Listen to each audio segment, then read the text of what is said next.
दोस्तों, गोस्वामी तुलसीदास द्वारा रचित रामचरितमानस के सुंदरकांड में रावण और विभीषण के बीच उस संवाद का उल्लेख किया गया है जिनसे रुष्ट होकर लंका नरेश रावण ने विभीषण को लात मार कर लंका से निकाल दिया था। लंका से निष्कासित होने के बाद विभीषण ने राम की शरण ली। विभीषण ने भी राम को ये भेद बताया जिसको जान लेने के बाद ही राम रावण का वध कर पाए थे।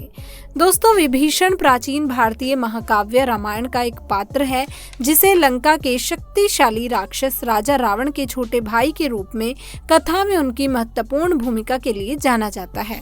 विभीषण का चरित्र विशेष रूप से उनकी धार्मिकता, बुद्धिमत्ता और धर्म के मार्ग के प्रति अटूट निष्ठा के लिए उल्लेखनीय है। रामायण में विभीषण की कहानी तब शुरू होती है जब रावण भगवान राम की पत्नी सीता का अपहरण करके उसे लंका ले जाता है। सीता पर किए गए अत्याचार और अन्याय को देखकर विभीषण को अपने भाई के बुरे कामों का एहसास होता है और वो उनका विरोध करने के लिए मजबूर हो जाता है। राक्षस परिवार में जन्म लेने के बावजूद विभीषण में एक सद्गुणी स्वभाव और धर्म की प्रबल भावना थी। दोस्तों, आपने 7 चिरंजीवियों का नाम तो सुना होगा। 7 चिरंजीवी यानी 7 अमर लोग। 7 चिरंजीवियों में से एक जो हैं जिनका नाम है विभीषण। महाराज विभीषण आखिर कौन है और वो जिंदा हैं तो कहाँ हैं? आइए जानते हैं दोस्तों विभीषण जी को। कौन नहीं जानता, विभीषण जी रावण के भाई थे और विभीषण जी की मदद से ही रावण का वध हुआ था। भगवान श्री राम ने खुद विभीषण जी को चिरंजीवी होने का वरदान दिया था। वैसे सभी लोगों को ये पता होगा, लेकिन जानना ये है कि विभीषण जी रहते कहाँ हैं। आज हम ये जानेंगे कि विभीषण जी आज तक जीवित कैसे हैं। रामायण की कथा तो आप लोग जानते हैं, किंतु रामायण में जब सीता माता का हरण रावण ने कर लिया था तब उन्हें अशोक वाटिका में रखा था और अशोक वाटिका में उस समय माता सीता की एकमात्र सखी बनी थी और वो भी विभीषण की पुत्री त्रिजटा रावण के अशोक वाटिका की प्रमुख पहरेदार थी। त्रिजटा ही माता सीता को युद्ध के परिणामों को बताती थी और त्रिजटा के रहने से ही माता को थोड़ा सुकून मिलता था। अशोक वाटिका में आपको पता है कि विभीषण जी एक राक्षस कुल के थे, लेकिन भगवान नारायण के बहुत बड़े भक्त थे, इसीलिए उनकी पुत्री भी बहुत बड़ी भक्त थी। इसीलिए उसने माता सीता का पूरा ख्याल रखा। जब विभीषण जी के द्वारा बताए गए तरीके से रावण का वध हो गया तो भगवान श्री राम जी उन पर बहुत ही प्रसन्न हो गए।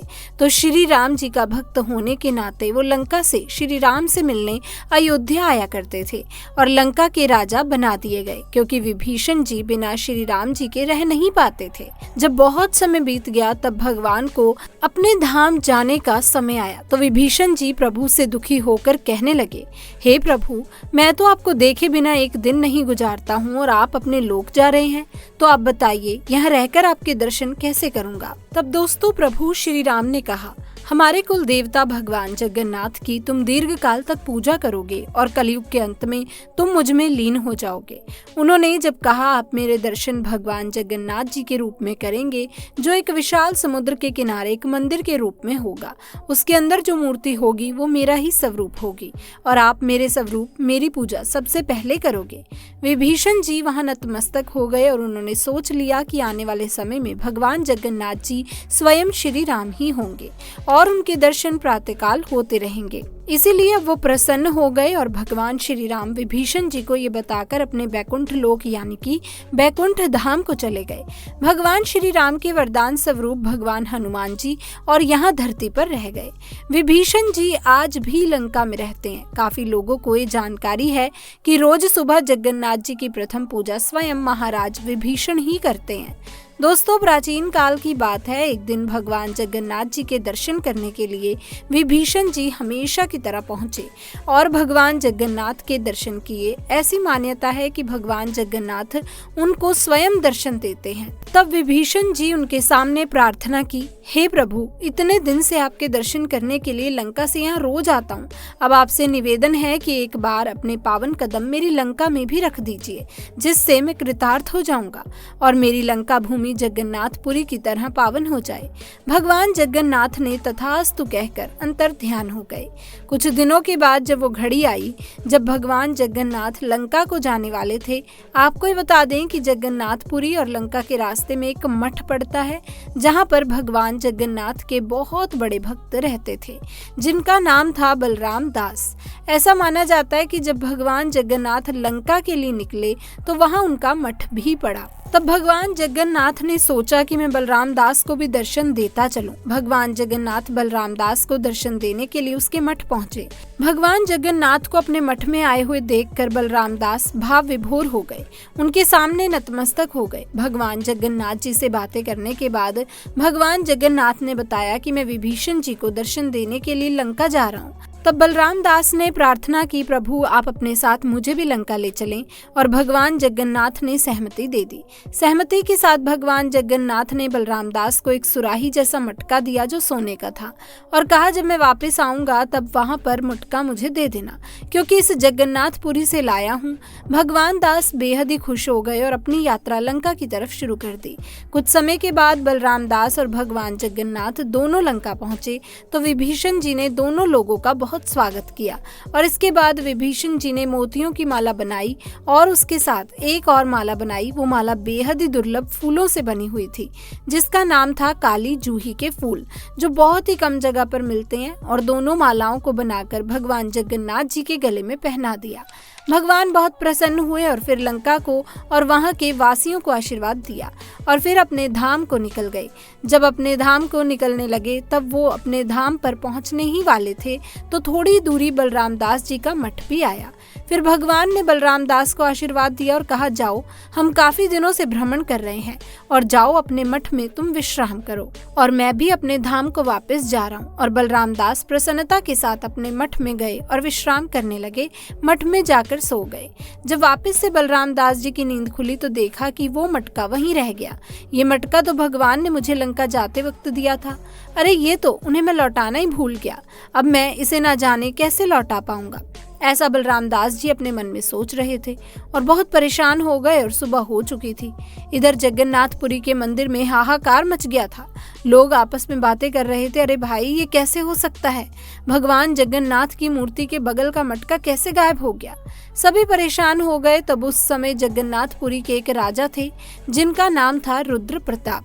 रुद्र जी के पास ये खबर पहुंची। तब प्रताप रुद्र ने सोचा कि भगवान जगन्नाथ जी का वो मटका किसी चोर ने चुरा लिया है। जंगल में लगी आग जैसे पूरी तरह पूरे राज्य में फैल गई और जब इस बात को बलराम दास जी ने सुना तो उन्हें पता चला कि ये मटका भगवान जगन्नाथ जी का है। तब भागते हुए जगन्नाथपुरी पहुंचे और जगन्नाथपुरी में महाराज प्रताप रुद्र के पहुंच पहुंचकर उन्होंने कहा कि ये मटका मुझे स्वयं भगवान ने दिया था। लेकिन प्रताप रुद्र को इस बात पर विश्वास नहीं हो रहा था। उन्होंने बलराम दास को चोर समझ लिया और चोरी का आरोप लगा दिया। जब बलराम दास जी को चोरी का आरोप लगा तो वो रोने लगे और उन्होंने पिछली बात की सारी जानकारी राजा रुद्र प्रताप को बताई कि विभीषण जी ने किस प्रकार मोतियों की माला और काले जूही की माला भगवान जगन्नाथ को पहनाई थी। और फिर रुद्र प्रताप भागकर जगन्नाथ जी के मंदिर पहुंचे और जैसे देखा कि भगवान जगन्नाथ के गले में सचमुच वो माला टंगी हुई है जो बलराम दास ने बताया था, वो सच था। उनको ऐसा लगा जैसे पैरों तले उनके जमीन खिसक रही हो। और फिर राजा रुद्र प्रताप ने बलराम दास जी से क्षमा मांगी और कहा मुझसे बहुत बड़ी गलती हो गई कि भगवान जगन्नाथ के इतने बड़े भक्त पर मैंने ऐसा आरोप लगाया। बलराम दास जी ने उन्हें क्षमा कर दिया और बलराम दास जी ने प्रताप रुद्र को ये भी बताया कि विभीषण जी यहाँ रोज सबसे पहले जाकर भगवान जगन्नाथ जी की पूजा करते हैं। ये बात आपको पता भी नहीं है लेकिन मुझे और विभीषण जी और भगवान जगन्नाथ जी को पता है।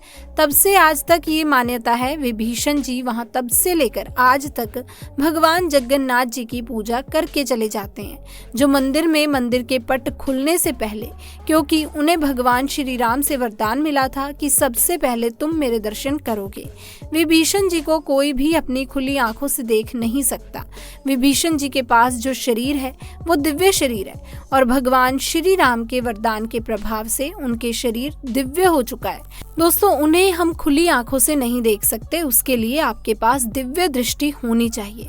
इस पौराणिक कथा से पता चलता है कि विभीषण जी आज भी इस पृथ्वी पर जीवित अवस्था में मौजूद हैं।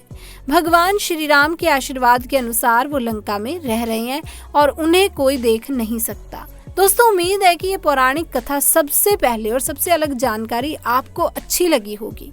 मैं उम्मीद करती हूँ वीडियो आपको पसंद आई होगी। तो दोस्तों, अगर वीडियो आपको पसंद आई है तो इस वीडियो को लाइक कर दीजिए, अपने दोस्तों रिश्तेदारों में ज़्यादा से ज़्यादा इस वीडियो को शेयर कर दीजिए। अगर आपने अभी तक हमारे चैनल को सब्सक्राइब नहीं किया तो अभी सब्सक्राइब कर लें और आइंदा आने वाली सभी नोटिफिकेशन के लिए बेल आइकन को जरूर प्रेस कर दीजिए। आपसे फिर मिलूंगी और एक नई वीडियो के साथ। तब तक के लिए आप सभी को जय श्री राम।